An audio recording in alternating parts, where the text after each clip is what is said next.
100% organic છે. આ જે એક દાણો બીજી વસ્તુનો નહીં ખાતો. આટલામાં ગેરંટી. અંદર કદાચ ક્યાંક યુરિયા ડીએપી કદાચ ક્યારેક જરૂર પડે છે નાખ્યું, પણ આ પ્લોટની અંદર શાકભાજીની અંદર એક દાણો નહીં નાખ્યું. એમાં અલગ અલગ વેરાયટીમાં છે. બધી જ ટેકનોલોજી લગભગ 30-40% 50% ઉપરની ટેકનોલોજી આમાં છે. હવે પહેલાથી જોઈએ તો ટમેટી જે છે, ટમેટી અત્યારે મેળા ઉપરની ટમેટી ખેડૂતો બહુ ઓછા કરે છે. મેળા ઉપરથી કરવાથી કેટલું ઉત્પાદનનો વધારો થાય આપણે જોઈએ. હવે તાર લાકડા ખોડે અને તાર ઉપર બાંધીએ તો એરિએશન વધે, મતલબ કે હવાની અવર જવર વધે એટલે ટમેટો પુષ્કળ આવે છે. એક પણ ટમેટો બગડશે નહીં. બીજું કે જે કરી છે એને પાળો કરીને કરી છે એટલે પોષક તત્વો મળવા જોઈએ એકદમ સરળતાથી મળશે. ત્રીજું એમાં ડ્રીપ છે એટલે ડ્રીપના કારણે કોઈ ઘાસનો બહુ ઉગાવો નહીં થાય. બરોબર, તો એ પહેલી વસ્તુ. એની બાજુમાં જે છે એ પ્લાસ્ટિક મલ્ચિંગ છે, જે આપણે આ જોઈએ છીએ. આને કહેવાય પ્લાસ્ટિક મલ્ચિંગ. શું કહેવાય? Plastic mulching. ઇંગ્લિશમાં પ્લાસ્ટિક મલ્ચિંગ, ગુજરાતીમાં આચ્છાદન. બરોબર. હવે એમાં બે પ્રકારની વેરાયટી. પ્લાસ્ટિક મલ્ચિંગ ની અંદર બે પ્રકારની, આચ્છાદન ની અંદર બે પ્રકારની વસ્તુઓ છે. એક જે છે પ્લાસ્ટિક છે અને બીજું છે સેન્દ્રીય પદાર્થનું છે. હવે પ્લાસ્ટિકનું આપણે ન કરવું હોય, ખર્ચ ન કરવો હોય તો આપણે ખેતરની પ્રોડક્ટ જે છે એને આપણે ખેતરની અંદર આમ પાથરી દો એટલે ઘાસનો 30-40% 50% જેટલો ઉગાવ ઓછો થશે. હાથથી કાઢવાનું થશે એટલું કાઢ લો એટલે પાછો પટ્ટો કોરો થશે. એનો ફાયદો શું થશે? જ્યારે પાક ઉપર તો ઉપર છે ને આ બધું હળી જશે, પછી જ્યારે દાંતી આંખશે ને તો ઓટોમેટિક ઓર્ગેનિક કાર્બનનો વધારો થશે. એટલે શું થશે કે આપણે રાસાયણિક ખાતરો આવતી સિઝનમાં એક સેન્દ્રીય ખાતર આપણે અંદર નાખી દઈશું.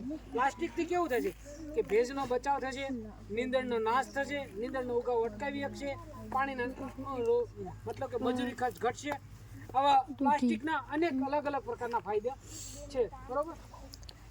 આ જે છે ઓળખો છો ને, કોથમીર છે, ધાણા, બરોબર, ટમેટી, રીંગણી, આમાં જે છે ગાજર, આ જે છે ખજૂરી, ખારેક, ડેટપા. બરોબર. એમાં 10 જે છે એ માદા છે અને 2 નર છે. એમાં નર રાખવા પડે તો તેનું ફલીકરણ થાય. 2 નર. બરોબર. તો આ ટેકનોલોજી બધામાં ડ્રીપ છે. ડ્રીપની અંદર બધામાં પાળા છે, એની ઉપર મલ્ચિંગ છે અને અંદર ડ્રીપ છે. બરોબર. હવે એક અગત્યનું આ જે છે એ છે ઓર્ગેનિક ખેતી કોઈ પણ કરતા હોય અથવા તો ન કરતા હોય તો પણ અગત્યનું છે એલાસ્ટિક ટ્રેપ કે આને, કે જે હવામાં મચ્છર ઉડતા હોય, કોઈ પ્રકારની માખી ઉડતી હોય જે આને રોગ જીવાત ફેલાવતી હોય તો પીળું પતાકડું છે એટલે એના તરફ આકર્ષશે એટલે એની અંદર ચોંટી જશે. એટલે આપણે ખબર પડશે કે આમાં આ પ્રકારની માખી કે મચ્છર આવ્યું છે એટલે આપણે એના બચાવ માટેના, પાક બચાવ માટેના પગલાં લઈશું. હવે આની ઉપર તમે જોશો કે આ લાકડી છે, આની ઉપર નકરા ચરક છે. આ એક અમારી ધ્યાનમાં આજે આવ્યું કે આ આટલા ચરક છે, એનો મતલબ આની ઉપર સતત ચકલી આવે છે.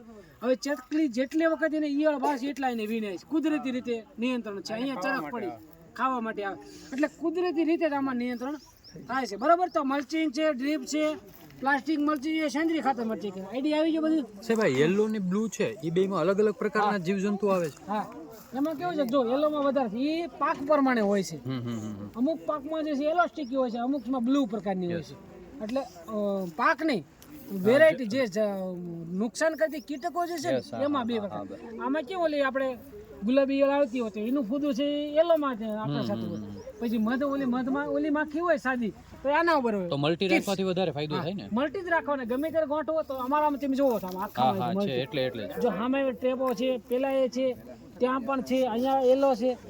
અને રાખવાનું કેટલું 5 થી 1.5 ફૂટ જેટલું હાઈટ. હા, યલોમાં સૌથી વધારે કીટકો આવે છે. બીજા કલરમાં નથી આવતા.